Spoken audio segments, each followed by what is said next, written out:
Hello everyone, welcoming you to my YouTube channel Tuition Zone by Anshika. Last video में आपने देखा मैंने Dust of Snow poem को line by line explain किया था। ठीक है, अब हम उसके करेंगे कुछ एक्स्ट्रा क्वेश्चन एंड आंसर्स। चलिए स्टार्ट करते हैं। सबसे पहले तो क्वेश्चन नंबर 1 है आपका कि how has the poet observe nature in the poem Dust of snow. Dust of Snow poem में पोएट ने कैसे ऑब्जर्व किया है, किसको? नेचर को, ये बताना है। चलो आंसर करते हैं। The poet has observe nature as a positive medium of change for him. यानी कि पोएट ने जो ऑब्जर्व किया है किस तरीके से? पॉजिटिव मीडियम के रूप में यूज किया है, या फिर हम बोल सकते हैं ऑब्जर्व किया है अपने लिए। The poet had been in sorrowful and depressive mood. जैसा कि हमने पोएम के एक्सप्लेनेशन में देखा था, वो बहुत ही सोरोफुल था, यानी दुखी था, और डिप्रेशन में था। ठीक है, बट देन बाद में क्या हुआ? रास्ते में ही क्रो ने क्या किया? सुक स्नो डस्ट ऑफ, यानी कि उसके ऊपर डस्ट जो थी वो गिरा दी। It change his mood. इस चीज ने उसका चेंज किया, कर दिया mood. Nature gave him the inspiration. Nature ने क्या किया है? इंस्पिरेशन दी है to behave in positive manner. कि कितने नेगेटिव बैठे हो पेड़ के नीचे, उठो और अपना पूरा दिन जो बाकी का बचा हुआ है उसको पॉजिटिव मैनर में बिताओ। ठीक है, ये ऑब्जर्व किया है पोएट ने। अब सेकंड है आपका question number 2। What does the poet want to convey through the poem Dust of Snow. असलियत में पोएट क्या कहना, कन्वे क्या करना चाहता है? ये देखिए कितना अच्छा वर्ड है यहाँ पे, कन्वे, यानी कि बताना चाहना या फिर अपने बात को एक्सप्रेस करना। तो डस्ट ऑफ स्नो में किस बात को एक्सप्रेस किया उसने? In the poem Dust of Snow the poet wants to convey. Poet चाहता है कन्वे करना दैट समटाइम्स सर्टेन मोमेंट्स, यानी कि कुछ फिक्स मोमेंट होते हैं या एक्शन होते हैं, विच आर सिंपल, बहुत ही सिंपल होते हैं, लेकिन हैव लार्जर सिग्निफिकेंस। लेकिन उनका जो सिग्निफिकेंस होता है वो क्या होता है? बहुत ही बड़ा होता है। यानी कि असर जो होता है, इंपॉर्टेंस जो होता है वो बहुत ही बड़ा होता है छोटे छोटे मोमेंट्स का। ठीक है, they can change the mood. कौन चेंज कर सकता है मूड? सिंपल सिंपल से एक्शन या फिर मोमेंट्स चेंज कर सकते हैं, और लाइफ ऑफ अ पर्सन, या फिर लाइफ भी चेंज कर सकते हैं। यानी कि मूड तो चेंज करते ही है, साथ ही कभी कभार वो लाइफ भी चेंज करते हैं। The way a crow shake down the dust of snow. जिस तरीके से क्रो ने शेक डाउन, यानी कि हिला के गिरा दी थी dust of snow on the poet के ऊपर, वो उसे इंस्पायर करती है। पोएट को क्या करती है? इंस्पायर करती है, और गिव हिम, उसे देती है एक आइडिया। क्या देती है?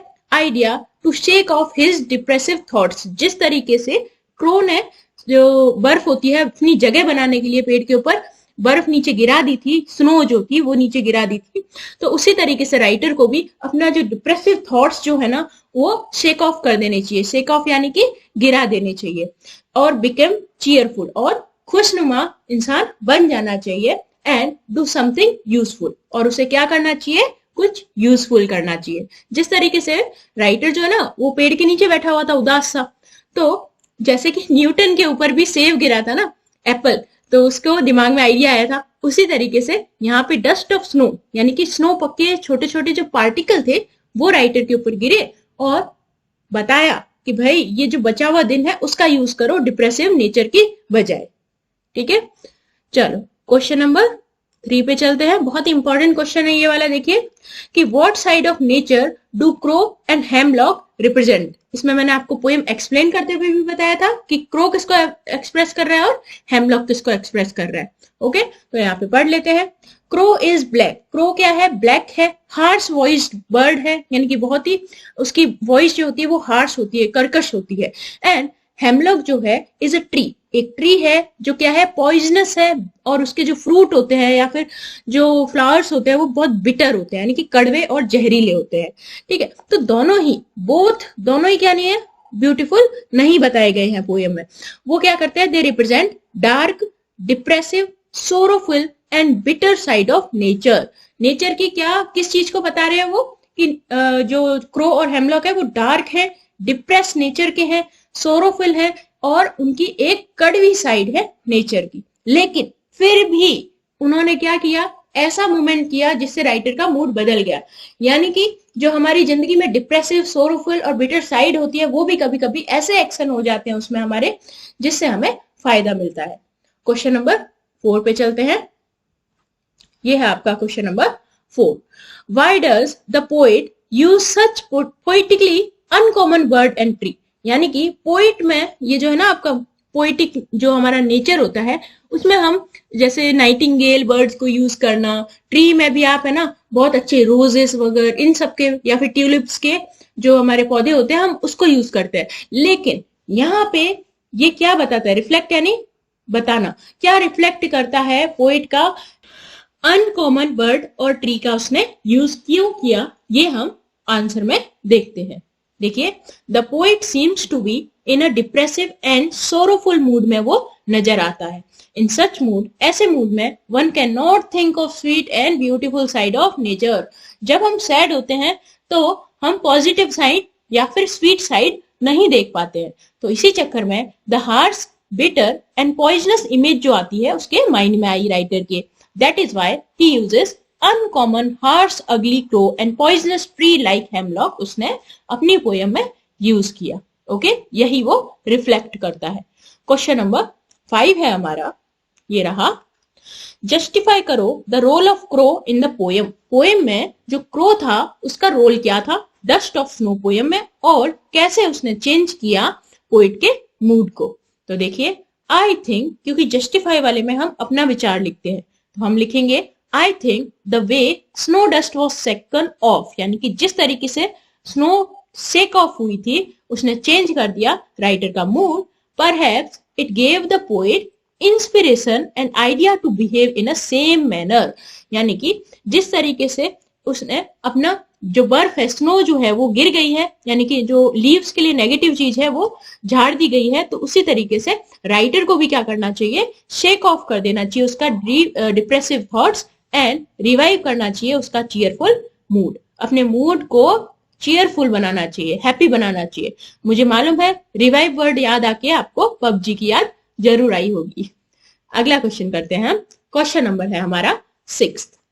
What mood off the poet reflected in the poem. Poem में कौन सा मूड जो है राइटर का रिफ्लेक्ट यानी कि बताया गया है, हाउ डज इट रिफ्लेक्ट, किस तरीके से वो रिफ्लेक्ट होता है।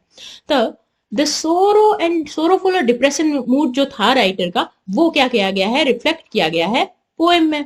क्यों, कैसे रिफ्लेक्ट किया गया है, हाउ वाला आंसर देते हैं कि तो पोएम में यूज हुआ है बर्ड क्रो जो क्या है अगली और हार्श है, और हेमलॉक ट्री भी यूज हुआ है जो क्या है पॉइजनस प्लांट है।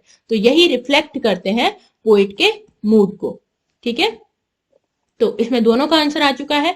अब हम चलेंगे क्वेश्चन नंबर 7 की ओर। ये रहा हमारा क्वेश्चन नंबर 7। कुछ भी डाउट होने पे आप कमेंट बॉक्स में मुझसे क्वेश्चन पूछ सकते हैं। आगे है, what did the poet think of the day before the dust of snow fell on him, यानी कि जब डस्ट ऑफ स्नो उसके ऊपर नहीं गिरी थी तो उससे पहले राइटर का क्या मानना था या क्या वो सोच रहा था। Before the fall of dust of Snow the poet thought, poet ने सोचा that his day was ruined, उसका दिन क्या हो चुका है, रूइंड हो चुका है, जिसके लिए हमारा वर्ड हुआ था रूड वर्ड। एंडिंग में यही वर्ड यूज हुआ है आपका। He was in bad mood, बहुत ही बैड मूड में था, but then Dust of Snow उसके ऊपर गिरी, इट सिग्नल्ड, इसने सिग्नल किया कुछ गुड होने का और जॉयफुल होने का, और उसका मूड उसी समय क्या हुआ, चेंज हुआ। ठीक है, क्वेश्चन नंबर 8 है, बहुत ही इंपॉर्टेंट है कि क्वेश्चन जो अपनी पोएम थी उसकी सेटिंग क्या है, यानी कि पोएम में क्या क्या है। ठीक है, जैसे हम कोई प्ले करते हैं तो उसमें कौन कौन होता है, कैरेक्टर होते हैं, स्टोरी होती है, उसी तरीके से इस पोएम में क्या था वो हम देखते हैं।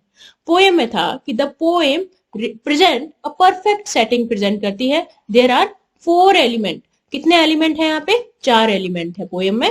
कौन कौन से, all these 4 element match one another. पहली बात तो कि ये सारे एलिमेंट एक दूसरे से जुड़े हुए हैं या एक दूसरे को मैच करते हैं।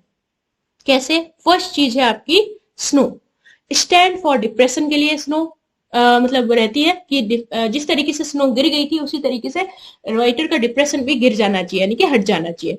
अगला है आपका द हेमलॉक ट्री यूज किया गया है, सेकंड वाला वो है सिंबल ऑफ सैडनेस का, यानी कि दुख का। अगला है आपका क्रो, थर्ड नंबर वाला, वो कंसीडर किया है ओमिनियस, यानी कि जो बुरा यूज किया गया है, हम बोल सकते हैं कि थोड़ा सा वो हार्श यूज करा गया है।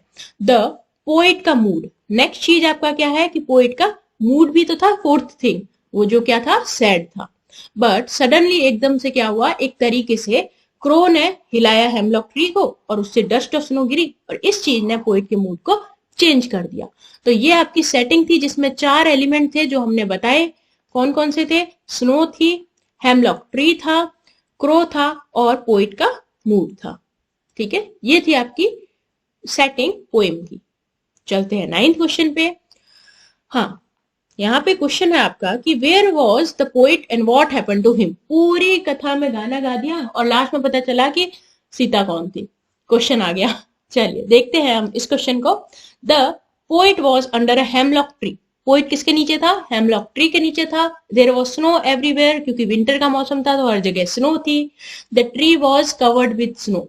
हेमलॉक ट्री जो था वो कवर हो चुका था स्नो से। सडनली यानी कि अचानक से a crow shook the tree. Crow ने किसी भी मोमेंट की वजह से ट्री को हिला दिया और डस्ट ऑफ स्नो जो थी वो पोइट के ऊपर गिरी और उसका मूड चेंज हो गया। ठीक है, ये सिंपल सा आंसर। अब हम चलते हैं क्वेश्चन नंबर 10 की तरफ।